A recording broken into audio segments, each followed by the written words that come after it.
what's going to happen now is we're going to have a very condensed, very short panel where we're going to invite Minister Balakrishnan, Professor Tan, and Yossi Vardi to the stage. We're going to have a quick chat going through some topics, and after that, at 10:45, the main 3 stages are opening and all the side events. So, ladies and gentlemen, please welcome Yossi, Professor Tan, and Minister Balakrishnan. Thank you. So, Yossi, while you're shaking Minister, hands, you ever consider maybe to run into politics in Israel? We need you. Too complicated. Minister, please. Yossi, this is your second time in Singapore. You've been spending a lot of time in Asia at the moment. What have you been seeing with regarding Asian innovation in the world? I must tell, I told Mark when I heard the minister, this is not just to flatter you, which is a good idea, but really that I'm a little bit jealous because I saw it with the IDA and I see it now today that you guys are really trying to open the government, make things open, attracting the young people to come and to see how they can plug in. And I think this is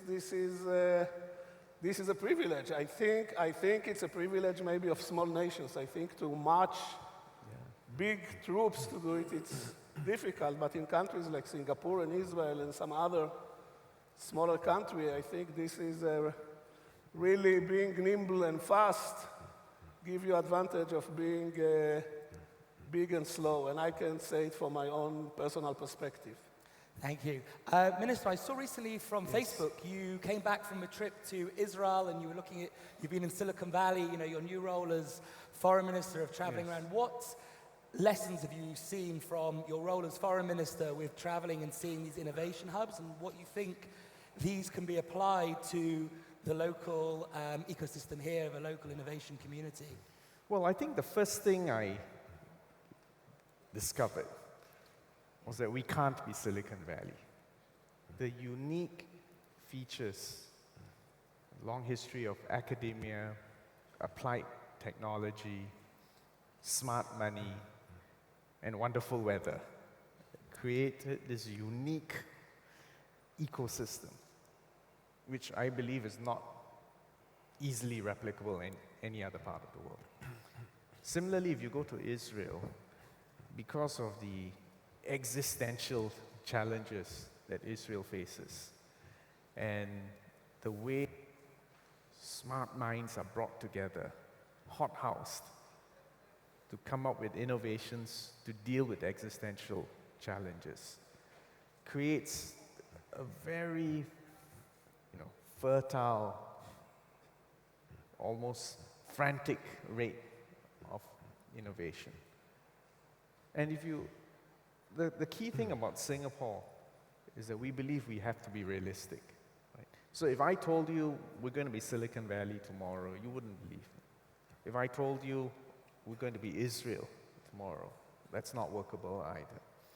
So the key insight which I've taken is that you can't just be a copy of someone else. But what we can do is to be part of a global system of innovation nodes. So I'll give you an example, right?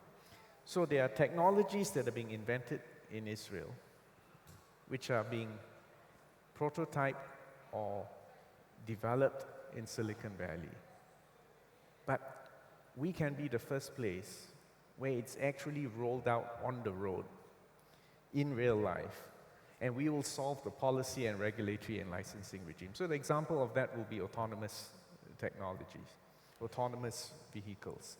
I want to be amongst the first places in the world where the system is rolled out and applied in real life. And we want to do that because, in fact, in small, compact, congested Singapore, these technologies will solve some real daily challenges of our life. So, you see, you don't need to be everything to everyone, but you want to be part of a global chain of nodes. In a way, it's like the way this series, I mean, you go all around the world. And in each place, you learn something new.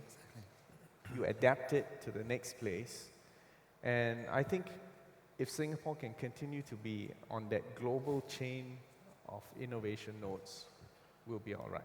That's good. Professor Tan, you lead a dynamic institution here. How are you installing innovation into the strategy of how the university is moving forward? Because ultimately, looking at research institutions, a lot of it's science-led, and you've got your wonderful business program and entrepreneurship, which Lily runs. And how are you trying to balance, obviously, the drive of academic stature and the drive of innovation and entrepreneurship? What are you doing about that? Well, I think universities play a really critical role in driving innovation systems, particularly at Singapore's current phase. And the key is really talent, and attracting innovative students, trying to give them experiences that enable them to express themselves, to try new things, and then creating an enabling environment that allows them to test things out so that they can move on into the wider and more competitive environment outside. I think we have been working on many of these areas, and one good example is the NUS Overseas College program, which creates, I think, a unique and very special experiential entrepreneurship program, which has created a pipeline of very successful young entrepreneurs. But I think universities also have another very important role to play, which is really looking, as Steve Leonard said, on the social science and public policy aspects, because as he rightly noted, many of the impediments to real innovation are not technical, they are social, they are what communities think about, how community norms are shaped, what do people think about advances, the adoption or rejection of technologies, how can you actually take things and make them really work. And here I think we can also play a very important role to address some of the impediments that will allow a wider embracing of innovation that's scaling up to solve Singapore's major challenges. And in so doing, I think we also create many important opportunities for us to take these and share them with the rest of the world and create new commercial opportunities. Great. Yeah.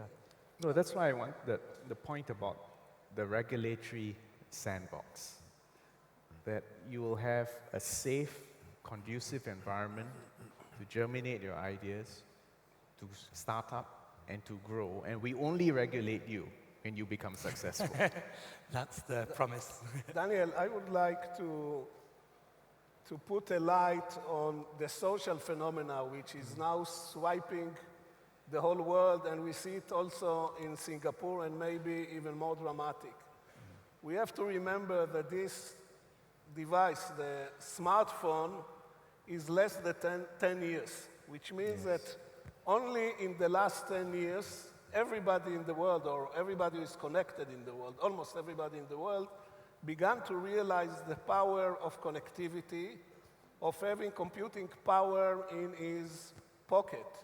And this opened the thinking from a group of geeks who knew how to code, who monopolized the idea of creating computer applications or apps, etc., to the fact that every kid, and the kid can be between 8 and 80, understand the power of the thing. So what I would like to suggest that the startup mentality, the innovation mentality, it's not the monopoly of a closed group of people. It's now open to everybody. Yeah. More than that, the level to entry to innovation went down substantially. Today, you don't need a server in order to develop. You don't need a computer. Yes. You can do it on your phone or a laptop. You don't need facility or office. You can rent a table in a shared facility for $300. You open an Amazon or other web services service, you have the telephone and you have a laptop, and you are in business, which means, and you don't have to know code. This is the most important thing. Today you can take pieces, it's like a Lego, and everybody can, and everybody should. And the very impressive thing I told you, yesterday I came from Israel. When I embarked on the plane, you had 5,400 people registered to the event. After 13 hours, when I landed, it was over 6,000. The amazing thing that while last year, most of the people from Singapore were people from the industry or students or people who have organic connection to tech, this year we see here the whole representation of the country, which means that there is a yearn, there is an understanding, there is a curiosity, there is a drive for everybody to see how we can innovate, how we can go and do something with this. So I think that the program, like you mentioned, the large companies, they have to do it not because the government pushing them, because this is their survival, because if they are not going to be there, these young guys are going to eat their food. I came from France. I saw there another very interesting program. The Parallel, the minister who is in charge of digital in France, takes startups once a month to a different ministry and let them make the presentation to the ministry. So the ministers will get into this mindset and meet with the young people. So you ask me what I see a sea change. I see that the startups are not the monopoly of the geeks. It's become the pop culture. As I said, in my generation, we wanted to be Elvis Presley. In the generation after me, they wanted to be Maradona.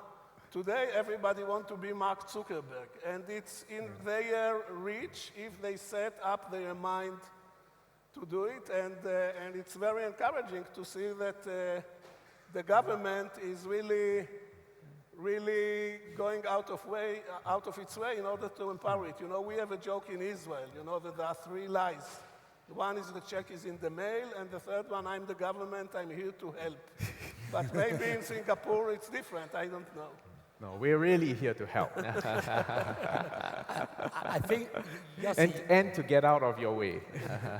but we're seeing this here now, like looking at the brands. You know, we have some traditional, you know, Unilever, Kimberly-Clark, who are toilet paper, soaps, ice cream, and what they've done, and they're starting soon, is bringing their internal teams. One is for internal innovation, and the second is connecting to the startup world. And I know you just announced before the government's drive, and it's really this 360 approach, and that's what I see is really interesting internationally. Yes, Yossi? Yeah, but you know, by now, maybe 4 years ago, it was hard for us to believe that the big companies will go and chase the small companies. Okay, now it's given. The thing which I was impressed is seeing here tens of people from the National Gallery of Singapore, from the hospital of Singapore. You know, the fact that these guys are curious to spend 2 days and to come to suck what's going on is a very strong signal of something very fundamental that we have to decipher and to see how to encourage them to make the best of it. You know, it's different. Of course. Never happened before. You see, you got it with the universities. You see it with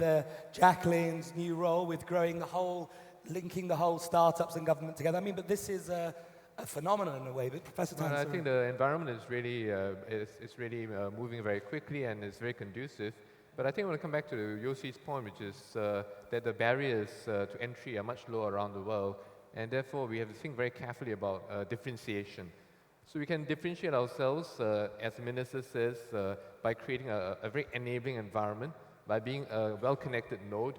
But I think we can also differentiate ourselves by marrying a high level of technical expertise, which we draw from our R&D, and using the connectivity to create new types of services. Because as we know today, even products eventually become services in many fields. Medical devices eventually will be taken up widely if they are also shown to be good services that actually improve productivity or reduce costs.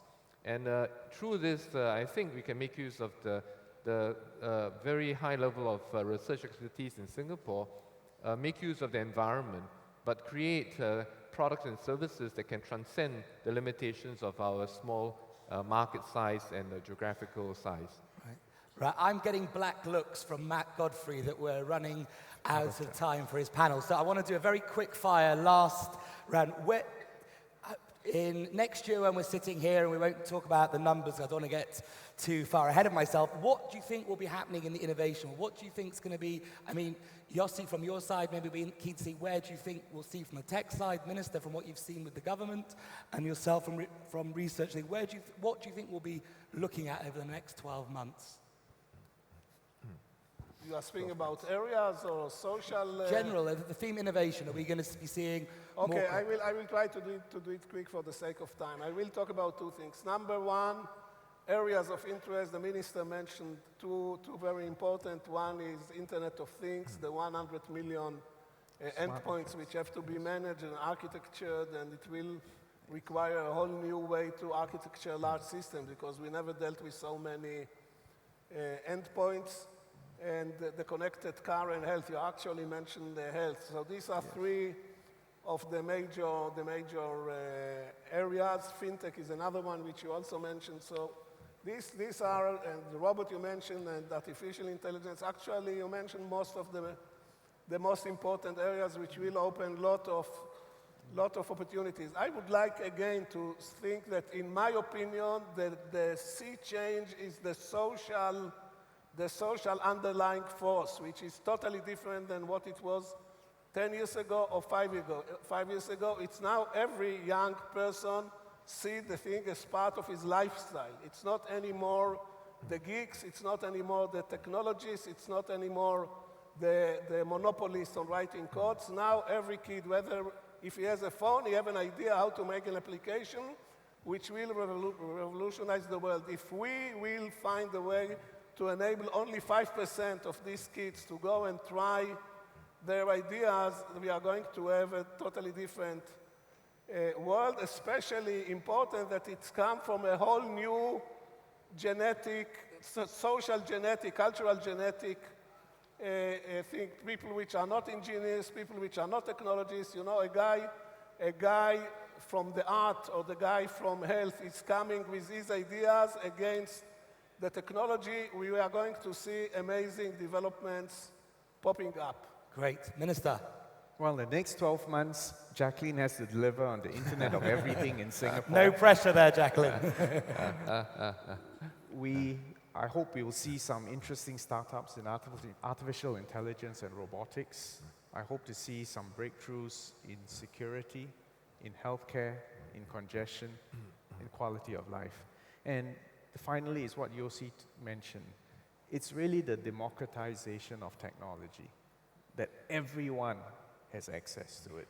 It's not about money, it's about ideas, it's about connections, and it's about opportunities. Thank you. Professor. Well, besides the Minister's assignment about driverless buses on NUS campus, I think next year we'll see the start of great convergences.